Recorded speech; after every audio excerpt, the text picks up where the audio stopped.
So, last week we began with our study in the book of Ruth in chapters 1 and 2. And we talked about Ruth as a book of friendship, because the name Ruth, which is also the title of the book, means friendship in Hebrew.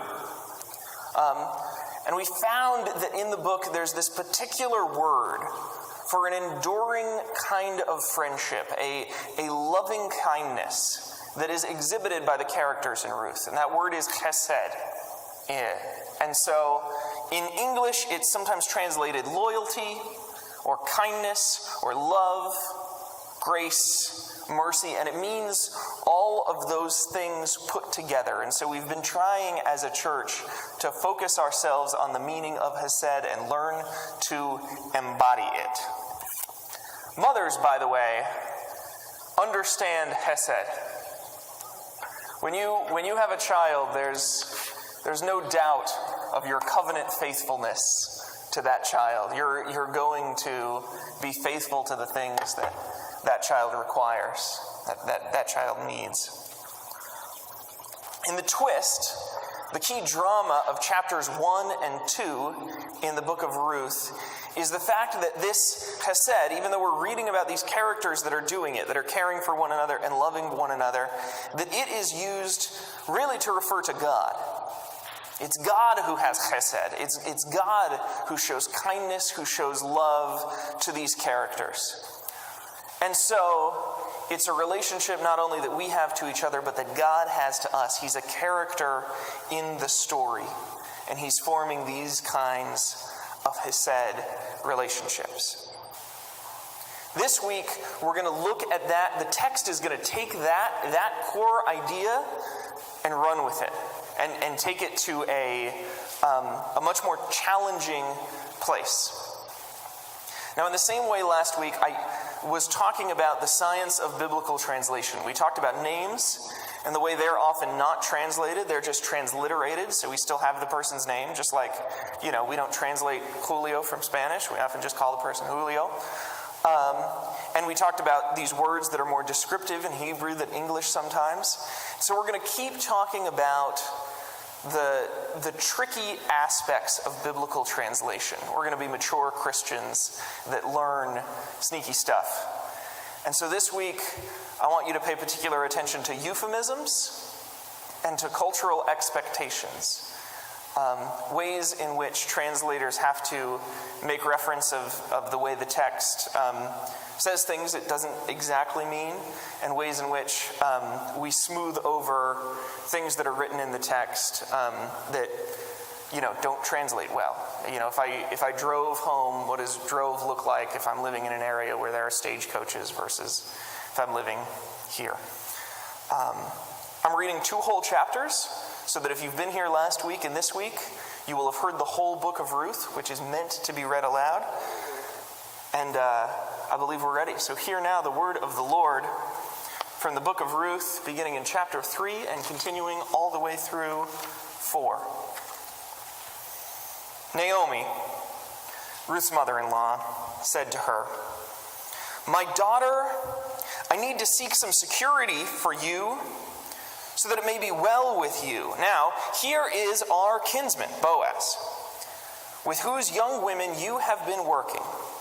See, here he is winnowing barley tonight at the threshing floor. Now wash and anoint yourselves.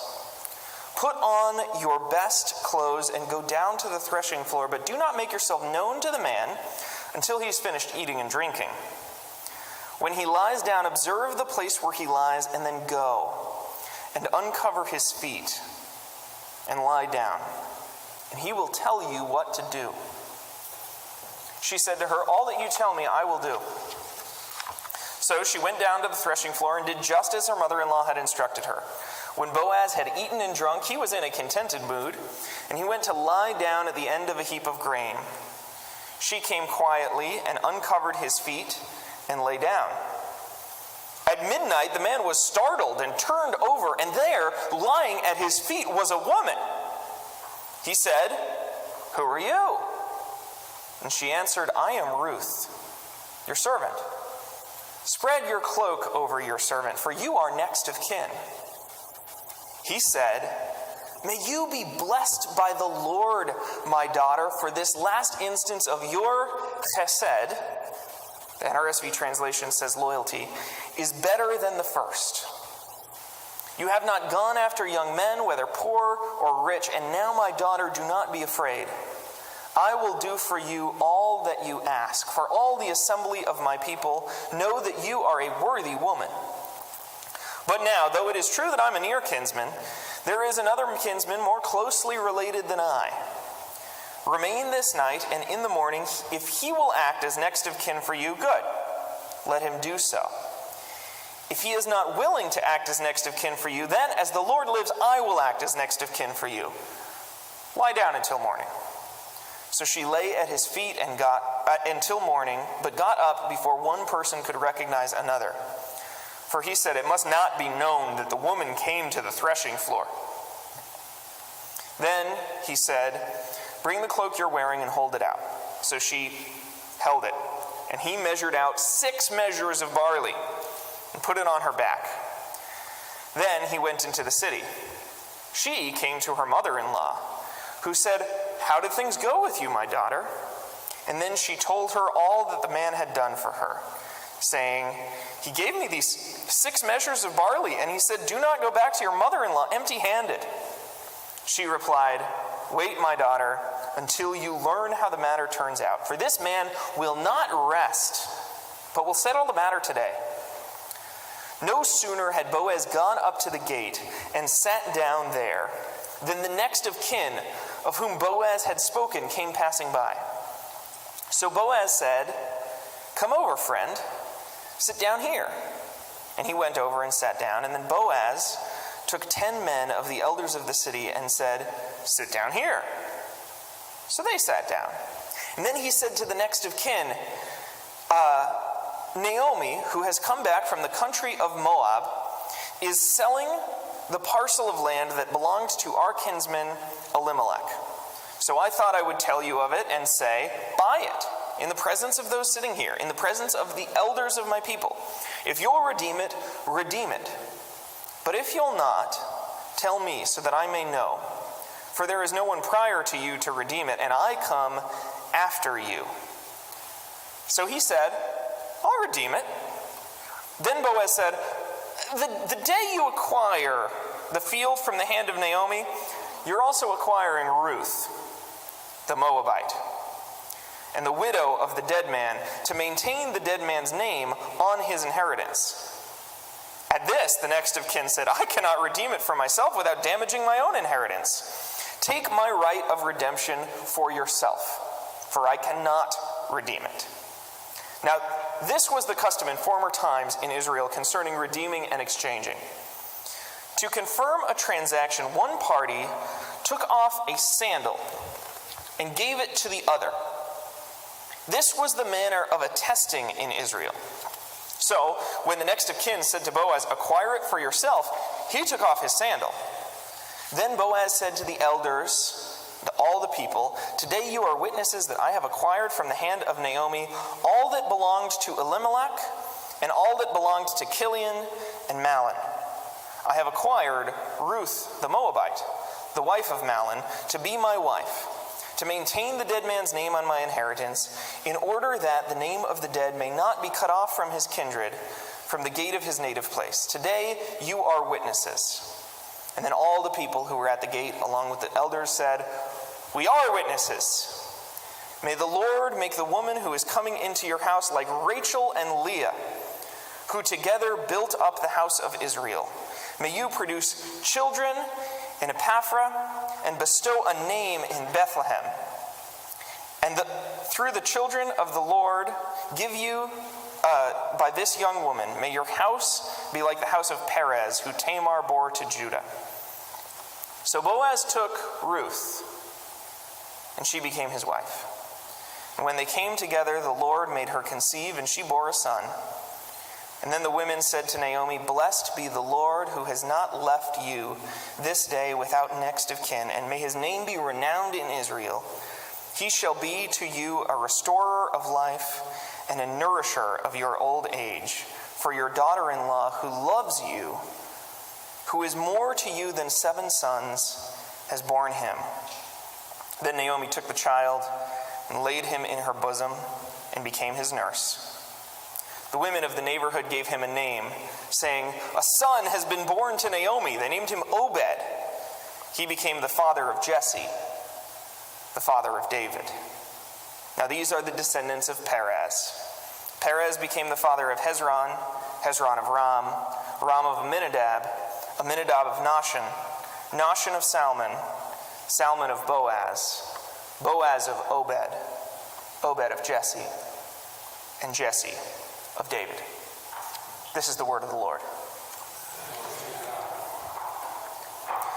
All right, so let's go back to the beginning and take this one piece at a time, because there are some cultural elements at play. The most prominent one, and probably the most familiar one to you if you've done any study of the book of Ruth in the past, is this concept of the kinsman redeemer. This idea that you would want a near relative to marry you, which, even in Texas where I come from, that's not usually what we go for. The reason for this is because in former times, people did not marry for love. They married for survival, primarily. And if you got some love with that, that was a bonus. The idea was that men were the legal representatives of the family. They were supposed to kind of act like senators and represent both their children and their wives in all proceedings regarding finances and law. And women couldn't work. And so if you were a married woman and you were able to eat because you had a husband and your husband died, then what you would do is go to your husband's nearest relative, usually a brother, and if he was a good man, he would do you the favor of marrying you. No matter who he was or how you liked him or what he smelled like, that was a way you stayed alive. And if the kinsman was already married, well, that's okay. People in those days had 2 wives. And so already as we're engaging this text, we're beginning to note places where their culture is different from ours. And where the engagement is not exactly ideal. But we're familiar with that piece. Here's a piece I don't think you're going to be familiar with. This is the idea of the word feet. Feet in Hebrew is unusual. Oh, I'll wake Kyle up, don't worry. In Hebrew, there's no differentiation. You might have heard, like Jesus, when the nails were put in his hands, it was probably his wrists, because the wrist would hold it up, because the hand and the wrist is all considered one body part. The same goes for feet. There's no difference in Hebrew between feet and legs. If you're referring to the leg, you're referring to the foot, and vice versa. So, as a result of this, sometimes, particularly when used in the plural, you use the word feet, margelot. It refers not so much to the legs as to what's between them. Are you picking up what I'm putting down? All right, we dismiss the kids. They're off in children's time. There is a word in Hebrew for genitals, but often the Hebrew authors feel that feet is nicer. And so they'll use that term instead. You have, for instance, certain babies who are born from women's feet. So when Naomi asks Ruth, who is a young single woman, to go down to the threshing floor after Boaz is finished drinking and uncover his feet, that is a very sexually vulnerable position that is being talked about. That's not a position you want to be in as a Hebrew woman. It's not a position you want to be in as any woman, or anyone, frankly. And it speaks to the desperation that is present in this background of the text. These are people that are starving, and this is their last chance to survive. So they put themselves in this position. And now hopefully, there are some people out there who are awake enough, engaged enough, listening enough, that you're actually getting a little mad. You're hearing me say this and you're saying, whoa, you are ruining Ruth and Boaz for me. I had these people at my wedding. We read texts from this book. What are you telling me? These are supposed to be the symbols of pure love. What do you mean there's this premarital sex stuff going on? First of all, it doesn't necessarily say that. It says she lied back down. We don't know. But I just have to say that reading, and that is a reading, and it's reasonably common. Sometimes we counsel young women, in youth groups to wait for your Boaz, right? Just wait. Look for Boaz, wait for Boaz. And I think that if you think this is a beautiful love story that you'd like to emulate, even without any kind of Hebrew euphemisms, I just don't know what book you're reading. I think if we allow the book to be what the book is, you wouldn't want to first get married and then get widowed and then be starving and then go to a man and beg for some food from him and then have him buy you from the other guy that has the rights to marry you first. That's not an ideal. But I do actually think in some ways it's better than an ideal. Because that might not be the Hollywood love story, but maybe that does sound like your love story. Maybe some of you got married first, and you were too young, and it didn't work, and then you found the true love of your life later. Some of these young girls who've been told to wait for Boaz didn't, ended up making some mistakes. And in many ways, don't raise your hand, but how many of you did? Statistically speaking, it's most of you, right? That felt that there were certain things that were supposed to wait for marriage and they did not end up waiting. It can ring in our lives with tremendous grace to hear the message that, Ruth neither. Ruth wasn't a virgin on her wedding day. She was already married to Mahlon. The text becomes less of an ideal, but maybe something more like real life. And what that does is that allows the text to do new things for us. It can be difficult, it can be hard to allow the scales to fall from our eyes and to identify the things that we've brought to the text from outside of it, but it can also solve some problems. Do you notice that in chapter 4, women are treated as property? Right? Boaz makes a land transaction and it comes with 2 women. But what the text says, and if you read the Bible carefully, it will tell you how it wants to be read, is it says, the first verse of the book is, in the days when the judges ruled. And in the days when the judges ruled, how did things work in Israel? There's that famous verse in Judges.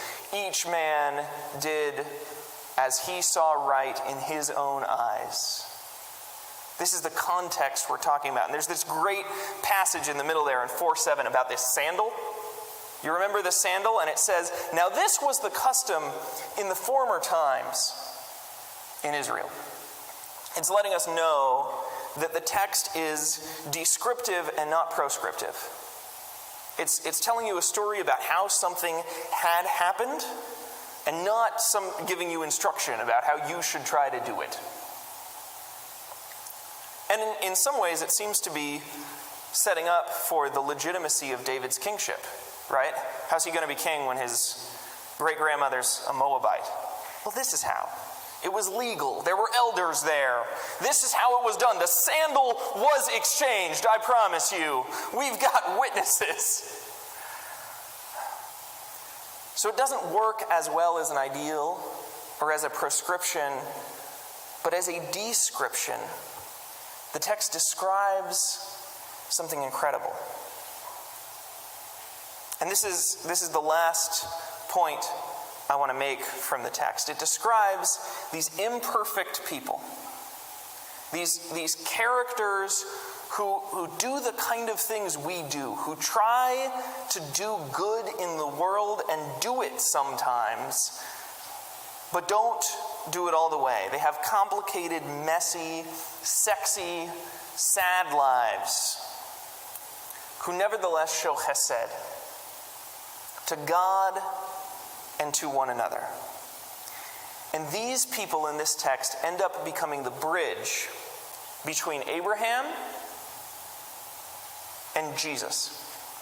It goes all the way from Abraham to Jesus. You know how we get to Jesus, right? The text gives us a little family tree at the end, and it shows how Ruth gives birth to Obed. Obed's the father of Jesse. Jesse's the father of David. If you turn in your Bibles to Matthew chapter 1, you'll see Matthew took that and ran with it, went the rest of the way, all the way down to Jesus. David is Jesus' forebear. He's a king of the line of David. The reason that's interesting, and the reason it's so valuable to Jesus' family tree to have a mother like Ruth inside it, is because of Abraham. Turn in your Bibles, if you would, to Genesis chapter 12. And you will see God making a covenant to Abraham. And he says to Abraham, I call it the PLR promise. It has three parts. It's people, land, and relationships. PLR. He says to God, I will make you a great nation, and I will make your name great, and all of the nations of the world will be blessed through you.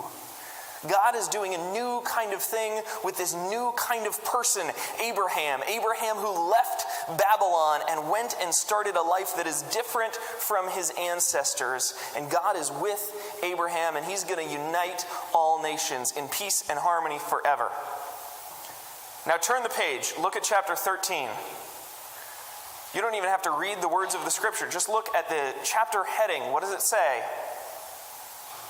Abraham and Lot separate. All of a sudden, within like a day, within one chapter of hearing about Abraham, I'm going to do this new thing. You're going to be a great nation. There's going to be a ton of people. They're all going to be together. The one person Abraham's got with him, his nephew, Lot, goes in a different direction. And so the story of redemption history starts with a schism. It starts with a division, and it's immediately problematized. And we're like, wait, how are we going to do this covenant thing when we can't even keep the uncle and the nephew together? If people can't get along, we can't do this. And so in the book of Ruth, we fix that. Ruth is called Ruth the Moabite every time she's referred to in the book until that very last time when it says Boaz took Ruth to be his wife. And to be a Moabite is to be a daughter or a son of Moab, who was a person. Moab is a son of Lot, and Moab's name means my father. So she was a Lot descendant. Ruth, the descendant of Lot, is her name as far as the text is concerned. And she goes where? She goes to Judah with her mother-in-law Grace, her mother-in-law Naomi. And in Judah, she meets Boaz, and the two fall in love. And so those family lines get reunited. Abraham and Lot come back together within the drama of Ruth. And Jesus joins in this united family line, the unity of all of the sons of Abraham. I received a call from my mom yesterday I'm going to call her again today for Mother's Day, but we were in touch just kind of preparing for Mother's Day. And I found out that our family tree is bigger than we thought it was. She got an unsolicited call, and she didn't tell me about it until it was all confirmed. So this was a couple months ago, but somebody named Larry called her up and said, so I've just learned that my father, the man who raised me, is not really genetically my father. I got a DNA test, and I talked to my mother, and it turns out that in the summer of 1954, she had an affair with a New York police officer. And that was my grandfather. And so my mom has a half-brother. And my aunts and uncles are dealing with, figuring this out. Because my grandfather's dead. He's gone, but now there's this new sibling in the family. And don't worry, he's not asking for money or anything. This has all been, she got a DNA test, she confirmed this. But as I'm preparing this sermon, this is happening in my life. Where I'm being forced to face this reality that my family is more dysfunctional than we let on. You look at the preacher's family, it turns out things are messy. Things are complicated. And so on a Hallmark holiday like Mother's Day, I find deep comfort in the complex story of Ruth and in the nevertheless simple declaration of grace, of God's love and God's faithfulness to us all in the midst of it. That God's chesed runs not only throughout the life of Naomi, but all the way from the very first covenant in Genesis chapter 12 to the very last day, the coming of the Lord Jesus Christ in glory to reign forever and ever. And we'll talk about that next week on Pentecost Sunday.